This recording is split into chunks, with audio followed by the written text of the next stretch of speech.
Man City have been found guilty. Guilty of throwing away leads, having a terrible goalkeeper, defence, midfield, attack. It's all going wrong for Pep Guardiola. He's lost his wife. He's beginning to lose his life. Wow, nice. It's running away from them. Every single game, none more so than Man City 2, Real Madrid 3.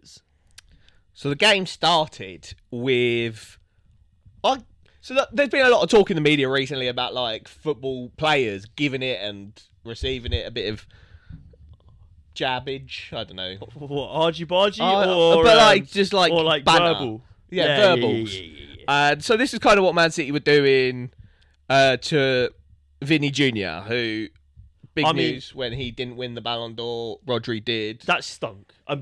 For the biggest club in world football to behave like that. Yeah, embarrassing. Embarrassing.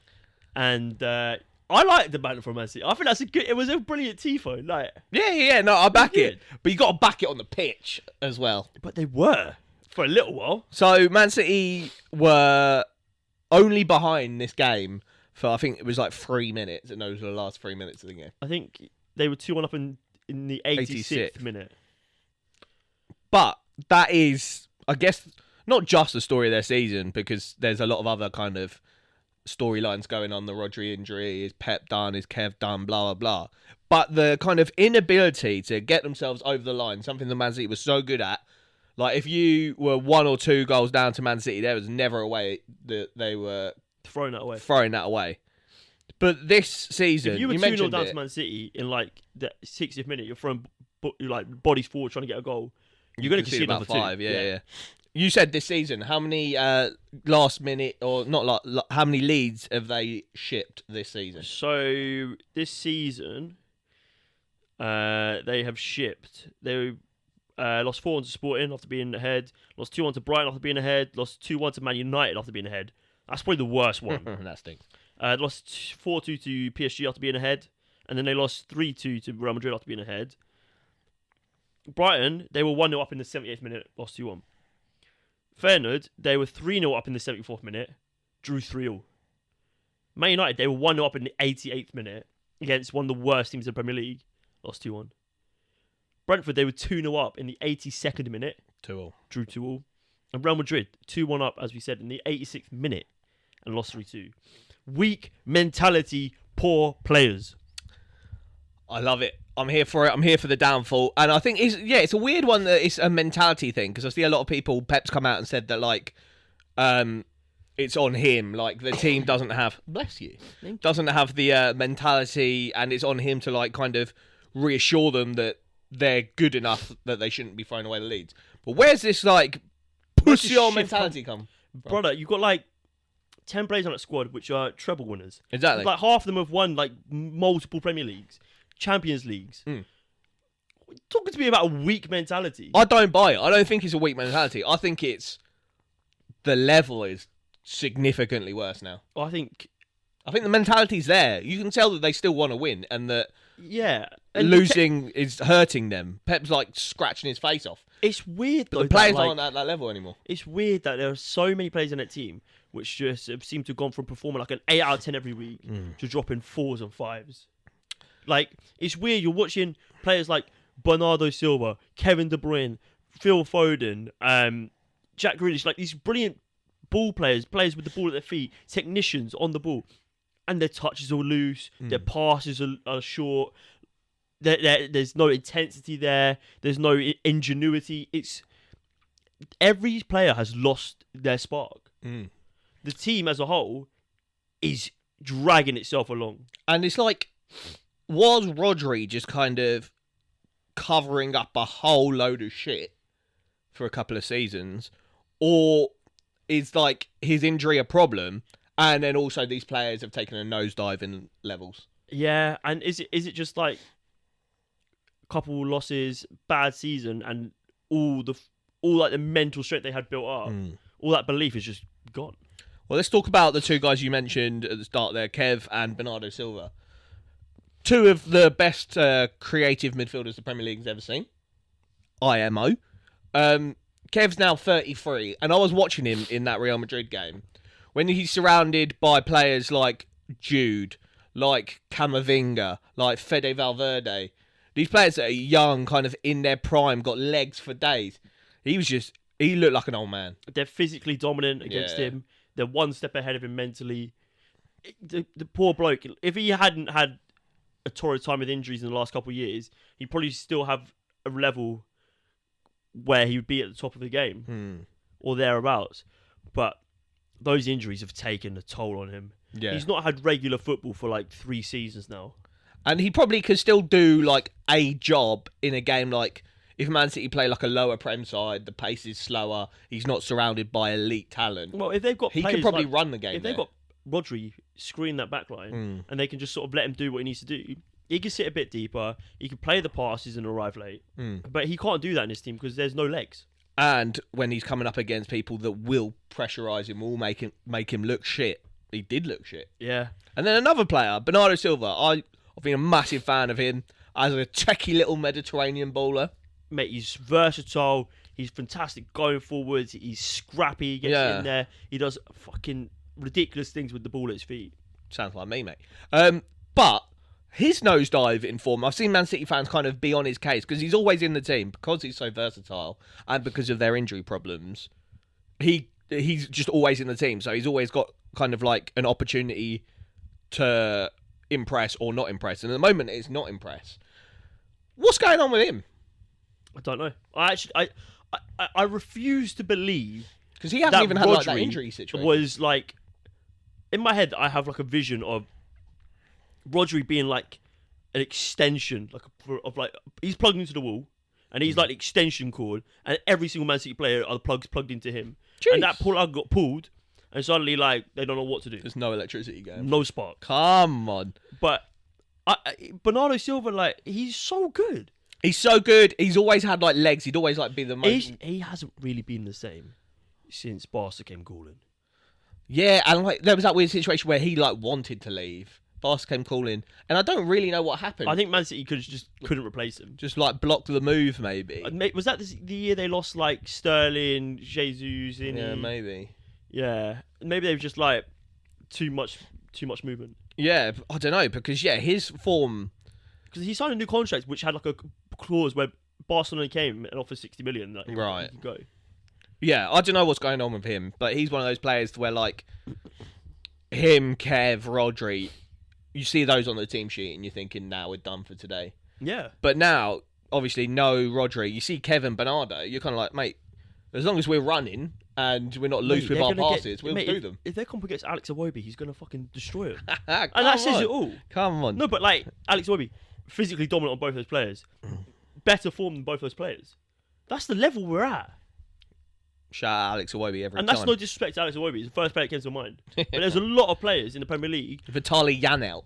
I mean, look at the disparity between the likes of a Sandro Tonali, Jolinton, Bruno Guimaraes midfield against one of Kovacic or Gundogan with Bernardo Silva and Kevin De Bruyne. It's absolute facts, you know.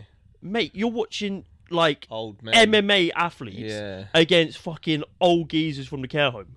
Genuinely. And like, they put John Stones in the DM role against Real Madrid, and like Stones had a lot of injuries, and he actually looked okay in that DM role. But then they brought Kovacic on, and mate, he looked pants. Kovacic just isn't that guy. They got too like Kovacic over 30, Gundo over 30, Kev over 30, Bernardo over 30. And then like I don't believe in the whole like you can't play football after 30 thing. Like, mate, I see so many issues when I watch Man City play, and I don't know whether it's arrogance or is it just because I know better than Pep Guardiola. But like, Haaland is constantly making runs, constantly, and he's in the box and he's just waiting. He will beat a lot of defenders in the air, but they never fucking put a ball in. Yeah, they are so obsessed with recycling the ball, carving the perfect opportunity. But mate, if you put 20 balls into a box a game, he's going to get his head on 2 or 3 of them minimum. 100%. It's like a damning situation where Man City's best attacker is Vardy. Mate, in that team, I think when that team is fully fit, there are now 4 players who would get into the Premier League starting 11, like all Premier League team starting 11. You're talking Haaland. Maybe. I think he gets in. Isak is looking tasty. Haaland is still the best striker in the world football. Realistically. I'll give it, yeah. He scored like 40 goals in a Premier League season. Wash league. Rodri, when he's fully fit, Yeah, fact. best player in the world. Vardiol, potentially in with a shout. Probably best left back in the world at the moment. I really like what he does going forward. Yeah, I kind of wanted to not like it because of the price tag and how they can just shit out money for fun, but he is sick. But going forward, he's unreal, and he's not Yeah. too bad defensively. He's not the best. The assist for Haaland's goal, where he started the play, played like a line-splitting pass, and then continued the run, chested it down for the assist. Disgusting stuff. And I don't even think the fourth player, which is Ruben Diaz, gets in anymore. No, he's I think wash guy. Saliba, Gabriel, Van Dijk, Probably Milenkovic. Yeah, Murillo. Yeah, loads of players getting ahead of him now. 100%. Yeah. And that is just a damn indictment of where Man City are at. Also, Edison, yeah. He is fucked. He is shit. He has gone from... I used to love watching him play because... He was like a little edgy version of he's Alisson. always been edgy, yeah. And like he would love to... Pep Guardiola used to come and say like, he's like basically a centre-back. He'd always do bookie shit, to be fair. But it was entertaining. Yeah. And he was a good shot stopper. Yeah. You know, he wasn't the best, but he was fantastic at finding those quick, like, long balls, getting Man City on the break. He was really good at sort of coming out of his box and being literally part of a back five. Yeah. You know? But that's gone now. They don't have that control over games anymore where he is of use to them. No. This squad needs a full reset. 100%. And you see that when they go out and spend 250 million in Jan. It's disgusting behaviour. But yeah, they've got players like Rico Lewis. What did you say about Rico Lewis? Probably about, he's a social experiment gone wrong. Maybe, yeah. Facts, mate. I watched him last night against Real Madrid. Obviously, you're coming up against Vinny. He's probably the best left winger in world football. But this kid looks light. His level is like, maybe top end of Championship. Yeah. I think he's clearly a very switched on player. I think he's a high IQ footballer. Yeah. Don't think physically he's there. No. Don't think technically he's there. And I don't think he's going to be a player who suffers because of what Pep's done to him, where he will never know his best position. Is his best position being a right back? Is his best position centre mid? Can't be defence. But he's built and thinks like a winger. Yeah, he can't be in defence. Like, he's just not got the kind of Acumen oosh for it. No. Like, so Akanji got injured. They put him on at right back. But I think he got thrust in. Like, he made his debut in, like, the best Man City team ever. And not saying that's easy job, but I feel like you could be a pretty average player, get dropped into that Man City team. And a lot will cover for you. Rodri will cover for you. Kev will cover for you. Haaland will cover for you. And you probably look good by association. I'm not saying that's entirely the case, but I think if he got thrust into, and I don't want to always come back to Arsenal, like Saka did in like the worst Arsenal team of a generation, and you're this 18-year-old geezer at left back, make a name for yourself. Are incomparable. Make a name for yourself. Then I think I really think he is, and I have nothing against him. I think he's probably a really nice lad. Yeah, but you know, I think for the good of his career, he needs to go somewhere. Like maybe a Leeds, something like that, and show what he's about and find himself rather than being fucking stuck here, there, everywhere. Yeah, facts. Being an afterthought. And maybe before we end it, we just talk about the fucking downgrade they've had on their wide players. Savinho. Doku. Yeah, I think Savinho, sometimes I like him, but yeah, massive downgrade on the likes of Sterling, Sane, even Gabby Mahrez. Jesus, Mahrez. Yeah. I mean, let's not even... Mahrez could come back tomorrow and do a better job. Still be the best winger at that club, yeah. But Doku, my goodness. It's weird, because I watch an interview with players that are playing at the moment. They always say Doku's the hardest challenge I've got. But what's he done? Mate, I can't understand it, because...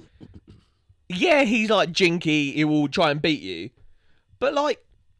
I don't know, he's just predictable and like a little bit kind of boring. Is it Pep's fault that all of his wingers have just lost any ability to be direct? Yeah.